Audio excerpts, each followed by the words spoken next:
My bad. Okay, here we go. All right. So the next few minutes, we're going to talk about something that's not quite as heavy as that last session. So I just want to encourage you. I just sitting there thinking about APEST, and if that's something new to you, if it's challenging, here's just a couple suggestions I would make. First off, if you haven't seen that little Rethink ebook, again, as they've said, it's a free download, so I have no problem promoting it because it's free. But there's a little lesson in there on APEST. But I would also say, I don't know, a few months ago I wrote a little white paper that's probably 8 or 9 pages long. It's similar to that lesson in the ebook, but it's expanded just a little bit. Like the things that I say to church planners about, there's kind of 5 things, I only mentioned 4. It's in the white paper. Also, I expand on the objections just a little bit. So if you're interested in that at all, seriously, just shoot me an email at some point. My best email is just my name at gmail.com. So it's just Brad Brisco, no E, bradbrisco@gmail.com. Just email me and just put APEST white paper, and I'll send that to you. Now, if you've already kind of done that sort of thing, the next thing I would suggest is if you've never read Alan Hirsch's book, The Forgotten Ways, I think it's an absolute must read. But chapter 8 of that book is just about APEST. So I usually encourage people or recommend people, if they're kind of doing an APEST journey, to go get The Forgotten Ways and read chapter 8. I'd read the whole book, but if you want to know just about APEST, read chapter 8. And then dig into the 5Q book. But just know, the 5Q book is a little heady, but it's unbelievable. I mean, I really do believe the Lord has shared something with Alan that's just special, that he unpacks throughout the book of 5Q. So for the next few minutes, I want to talk about something a little more maybe accessible, a little more practical perhaps, I don't know, not any less important, but it's just rethinking discipleship and evangelism. And you might think, why do we need to rethink discipleship and evangelism? I'll just tell you, I needed to. So let me share you a little bit of that and see if maybe you find yourself a little bit in the same boat.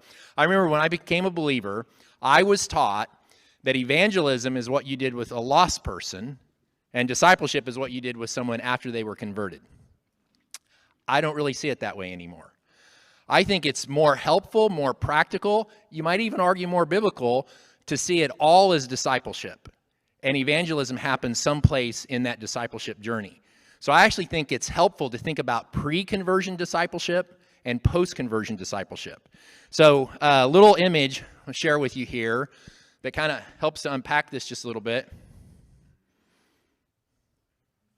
There we go.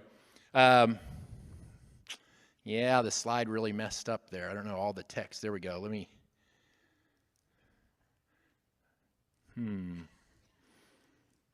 Hang on here just a second. All right.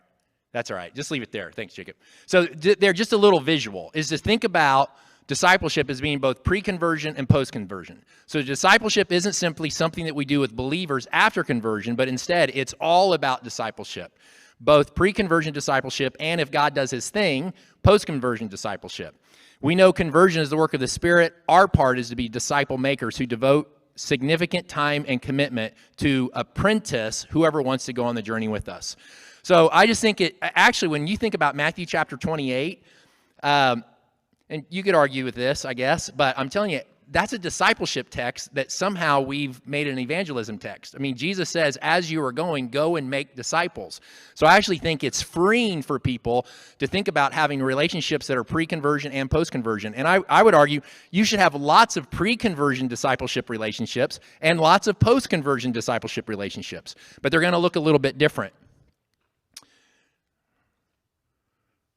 Yeah, I'm going to go ahead. Yeah, sorry.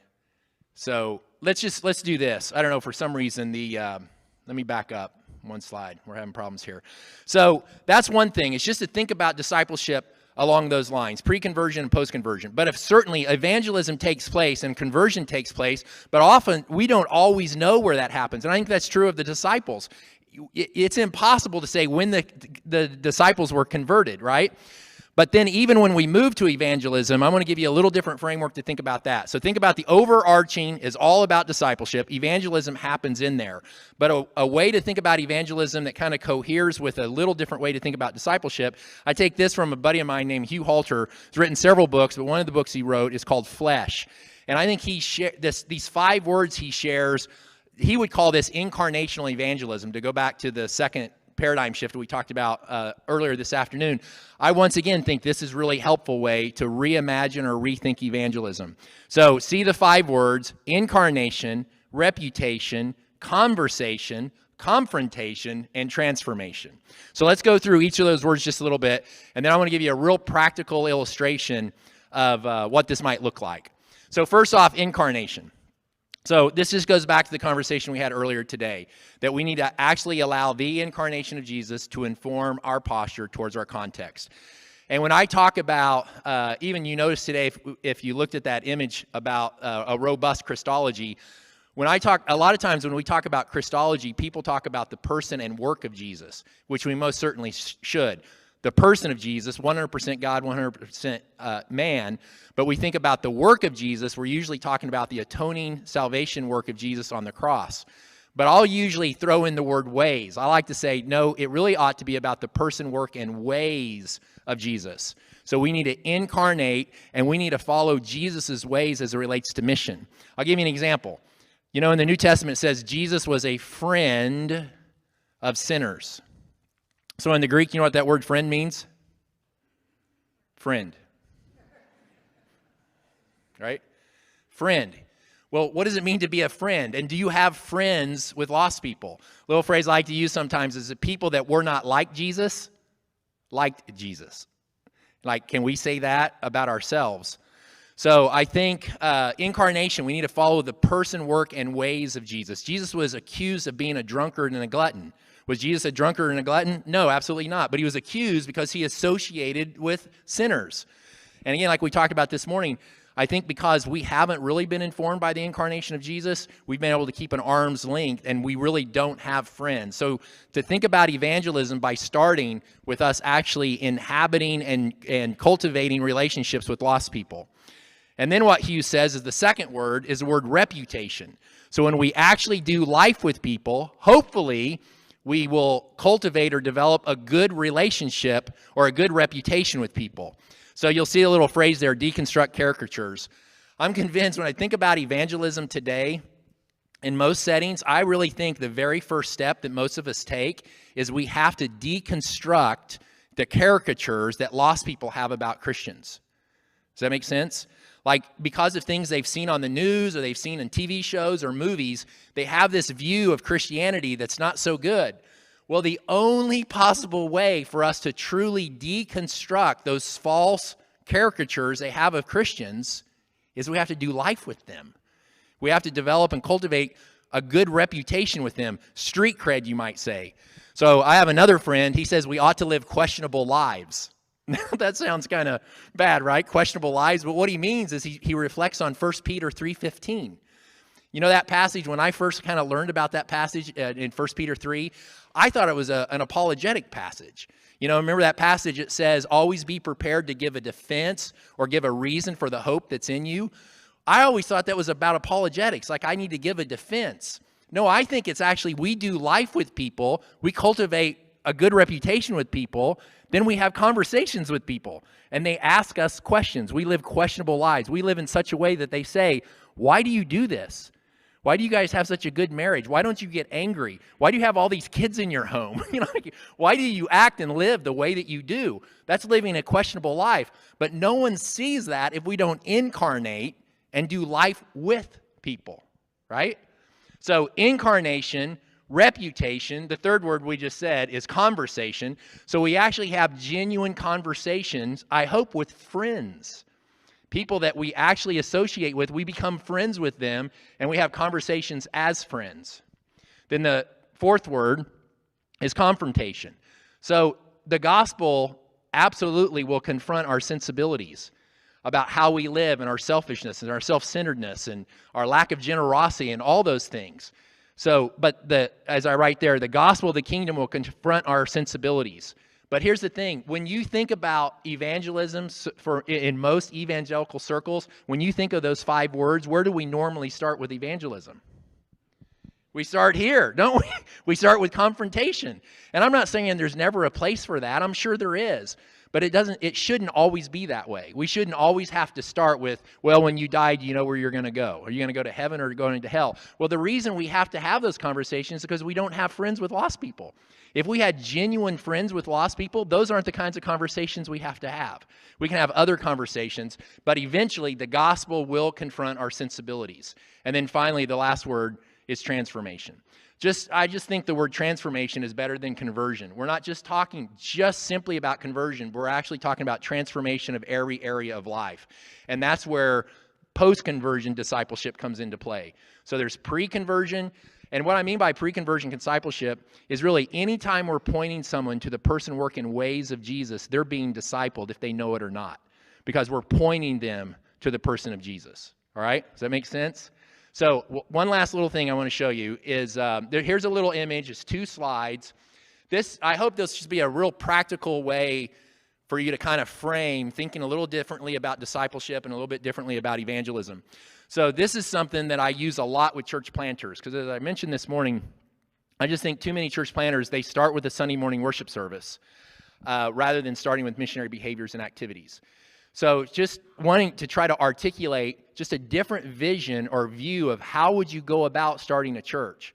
Now, the first 2 circles, though, I would argue are for all of us. The third circle would be if you're a church planter. So let me explain what I mean by this. So we call this missionary flow. It's just, again, it's a little different way to think about living out a life of a missionary and ultimately starting something. So the first circle, you'll notice it says engaging context. All that is, we're really going to talk about this tomorrow. Tomorrow we're going to get super practical. But tomorrow, one of the sessions, we're going to talk about engaging our first, second, and third places, or the places where we live, work, and play, our neighborhood, our workplaces, and social spaces. Well, engaging context is just all about that. It's about when a church planter moves into a neighborhood or they move into a community, it's like, what are all the things that they should do to build relationships and to engage their context? And frankly, most church planters and many pastors of existing churches are good at this. You know, like if you ask them, hey, well, what are the relationships that you're starting to cultivate? They'll tell me about all the different people they've met in their neighborhood. They'll tell me about, they've met the barista at the coffee shop down the street. They've met a couple, 2 other couples in that coffee shop. They'll kind of go through all the different relationships that they're cultivating. And that's a really good thing. But here's the problem for a lot of church planters is they don't know what to do next. In their mind, they say, hey, well, I've got like this network of 20 or 25 or 30 different acquaintances that I've met out in the community, but the only thing I know to do now is to start some church thing so I can invite those people to the church service or the church activity. Well, I think in a missionary context that we all live, I think there needs to be a step in between engaging your context and actually starting a church thing, all right? That's what I mean by the second circle, cultivating community. So here's what I think we can all do. And this will be a stretch for some, but I think all of us need to have some kind of ongoing, regular gathering. It's not a church thing, but it's a regular, consistent thing we do on a regular basis. It's very natural and easy to invite somebody to. It might be every week. It might be once a month. So I'll give you an example. Back in Kansas City, for us, it was a fire pit. So we started with a portable fire pit that I would just pull out on the driveway, and eventually I built a permanent fire pit in our backyard. And as we meet people in different places, you know how sometimes you strike up a conversation with someone, and it's just kind of like, there's a connection here. And you don't know what to do. Like, you can invite them over for dinner, which that would be great, but it's always kind of a hit and miss. But if there's something that you do all the time, like if you say, hey, you know what, the first Saturday night of every month, we have all of our neighbors over at the house around a fire pit, and we just do s'mores and hot dogs or whatever. It's just a super easy, natural thing. It's not weird to invite people to that. It could be a potluck. It could be a game night. Pick something you already do that you like to do and do it on an ongoing, regular basis. I've had several friends. In fact, one of them, they live in Lexington, Kentucky. They do cornbread nights, and they do it every single Monday night. And so it's got to be something that you just do on an ongoing basis. What I like to say there is if you don't have that ongoing, regular thing, you'll never develop, Jacob, if you go to the next slide, you'll never develop what I call social momentum. All you'll do is have a bunch of great meetings with people throughout the week. But whenever you have that ongoing, regular thing you can invite them to, you start to begin to build social momentum. And it's what's great about it is you're not only connecting those people to you relationally, but they're connecting to other people that come to that thing on an ongoing basis. And then what I would say is out of cultivating community, if you want to do this, and again, if you're a church planter, this would be the next step, is that you hope eventually develop spiritual momentum that comes out of that second circle. And what I mean by that is as you start to do life with people, there will be people that want to have deeper conversations, spiritual conversations. And then that's when a lot of times I'll talk about starting missional communities or a micro church or some small expression before you actually start the Sunday morning thing. So then if someone says, hey, now I notice, you talk about spiritual things a lot, or you guys do such and such, or you talked about this church, you can say, hey, well, we actually have another group that meets on Thursday night in our home, and that's that missional community you can invite them to. So you're focusing on developing social momentum and spiritual momentum. And I hope that little bit that we did with pre-conversion discipleship, post-conversion, and then rethinking evangelism, you see how that fits right into this. And then the last thing I'll say is that if you're a church planter, that last circle just says structuring congregations. So the fact is, if you're a church planter, there are things that make up church. I mean, there are some things you have to think about meeting rhythms and budgets and finances and funding. And there's different things that, you can't just, if you're a church planter, and especially if you're being funded, you can't just stop with cultivating community. But all of us can do the first two circles. So again, just be thinking, what's that thing that you really like to do, that you do on a regular basis, and just say to yourself, okay, regardless if someone comes or not in the first couple of times, we're going to do this the first Saturday of every month, or we're going to do this every Friday night. And then as you're out there cultivating relationships, you can invite people to that, and you'll actually start developing social momentum. So that's a little shorter than our other sessions because it's late, and I'm sure some of you want to go. So I'm going to go ahead and invite Crystal up and just create an opportunity for you to process this a little bit. And if there's time, I'm happy we could dialogue, after you guys process some, maybe before we leave, if there's some things that you're learning around your table, I'd love to hear some of those conversations. And if you had any questions about digging down deeper into any of that. So, Crystal. All right, thank you, Brad. Okay, so right after dinner, is everybody still awake? We're good? Okay, we are nearing the end. You have done it. We are almost there. So one of the things that I have taken away from this section that Brad has written about is he has a quote that says, anytime we point people to the person, work, and ways of Jesus, they are being discipled if they know it or not. And I love that reminder. That is just a reminder to me that as we go, we are discipling people. So we have a few minutes. We will keep it short. We'll probably get out of here a little early. So 5 minutes or so, table talk. We'll have the same questions. There they are.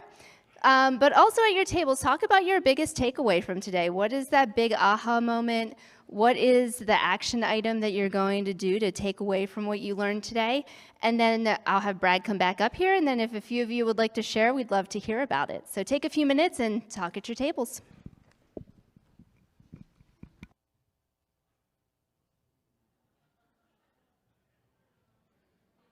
So if we can I get your attention for a minute? I tell you, I would love if we could just take maybe 3 tables, maybe 4. If someone would be willing to share something they heard, maybe someone else share that you thought was helpful for the whole room, or maybe it's something you said that you think will be helpful for the whole room. So just kind of focus in on what we just talked about first as it relates to rethinking discipleship and evangelism, maybe missionary flow, anything around the table that was shared. Okay, right here. Go ahead. Yep. Okay. And if I have to, well, here, you're right there. You go ahead. That wasn't me.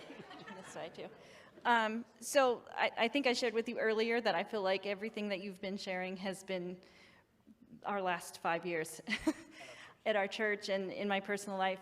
But if you're sitting there saying, I just don't know how this can work, you said stories were important. So for 2 years, my family and the Morazia's family have had dinner together every night. We have, between the 2 families, there's 10 of us. And when COVID hit, it was cheaper to feed 10 of us than it was to feed 2 families of 5. Plus, we had interaction, so we didn't go crazy. But we sit down at the beginning of the month. We make a meal plan. We have a menu. The kids can look at the menu and see what we're having for dinner any day of the month. And we take turns at whose house that's at, and the kids know which house we're going to have that dinner. And on Sundays, we have an open invitation. Seriously, if any of you are ever in Freeport, Pennsylvania, look it up. It's a little town. On a Sunday, especially during Steeler season, because we make homemade pasta and noodles. Like, please come over. It's an open door. 128 Stewart Street. That's my house. You're all invited. Everything's homemade. Give me a heads up, though, because we'll have to make extra noodles. But that's what we've been doing. We've been doing this forever. And so everything that you have been sharing is just like, okay, I see what God has been doing in us. He's been preparing us for this. We're getting ready to sell our church building, I think. And so we are just moving in a direction outside of the normal. Awesome. Very good. Well, and just the open invitation, again, maybe it's something you're already doing and just maybe you hadn't thought about, we need to open this up to other people. So very good. Great story. Anyone else?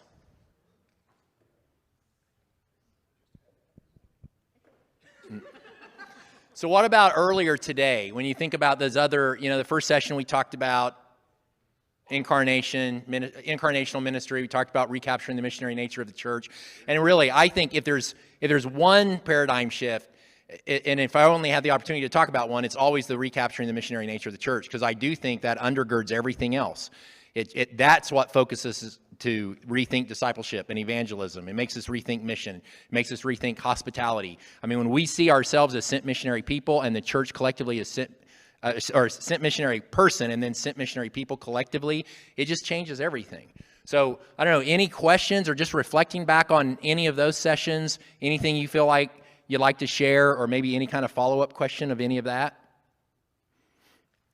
Or everyone's just ready to go, right? It's been a long day, which I understand. Yes, sir. To me, the most convicting thing that happened so far is when you said, we forced them to come to us. Right, okay. That cut to the heart. That was the most convicting Okay, thing I've heard. good.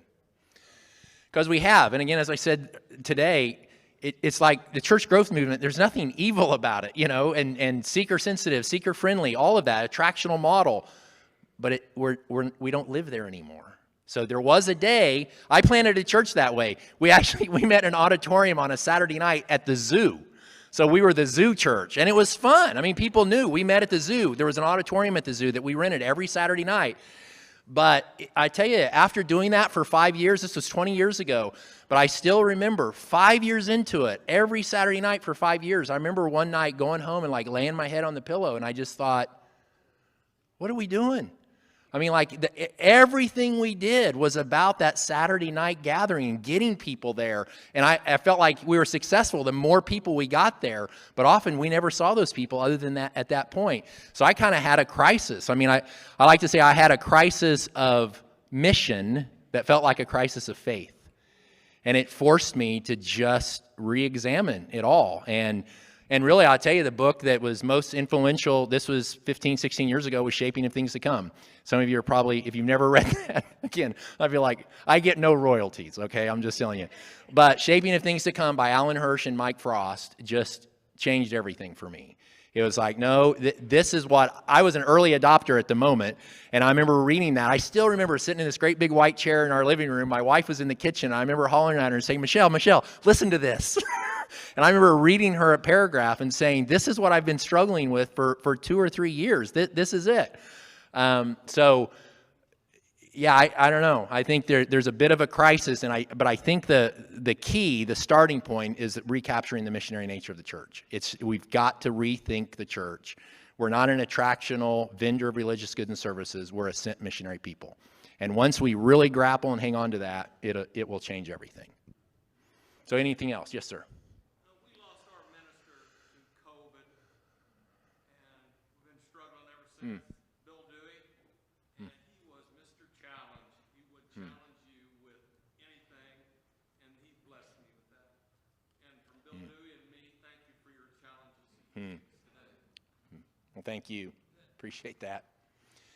Any other words? All right, here, and then let's go back there. Yes, sir. Right here? Yeah, go ahead, because you're closer. Just listening to what you were saying about Can you hear him? Here, go ahead. God didn't gave me a loud voice, so I need this. So listening to what all these things that we're learning, one of the things that I really support and we try to do, it's I even took a picture of it. It's engaging context, the first part, and then the second part, it was cultivating community. And I heard what Sister shared about having dinner with the families. And I think it's very important to have a fellowship together. We just had a fellowship with the youth on the beach. We live in San Diego, so we have beaches and, bays and, So, feel sorry for you guys. Anyways, perfect weather all year long. So if we go out, we go to the beach, we go to the bay, like 4th of July, we go to the bay, and we worship God. We have devotionals like Christians do. We worship God anywhere we go. So the youth had a good time. They played and some games and stuff. And then some of the kids went to the, in the water. And then we had devotionals. We eat together. And so we cover social momentum and spiritual momentum. And so our youth is happy. We're happy that we teach them good. And so that our next is structuring congregation. I'm sorry, English is not my first language, as you know. I'm Hispanic, so Spanish, that's my best. And I think in heaven we're going to speak Spanish. Amen. See, so I think if we work through that with, I really like this. I took a picture of it. So I think we can get not only people around our neighborhood, but our own youth, our own, people that come to our church. Because sometimes people come to the church on a Sunday and they disappear during the week, and we never see them until the next Sunday. We don't talk to each other. We don't call each other. But if we have these momentums, fellowship, spiritual, and I think we can bond together and work together and get more people to Christ. So I like that, and especially on the youth. I did an observation today. I wrote it to Sister. I said, look at it all around you. Most of us, we're old people. Who's going to be the new leaders? The new teachers, the new pastors, the new worshipers. So let's work hard on the youth. God bless you. Very good. Thank you.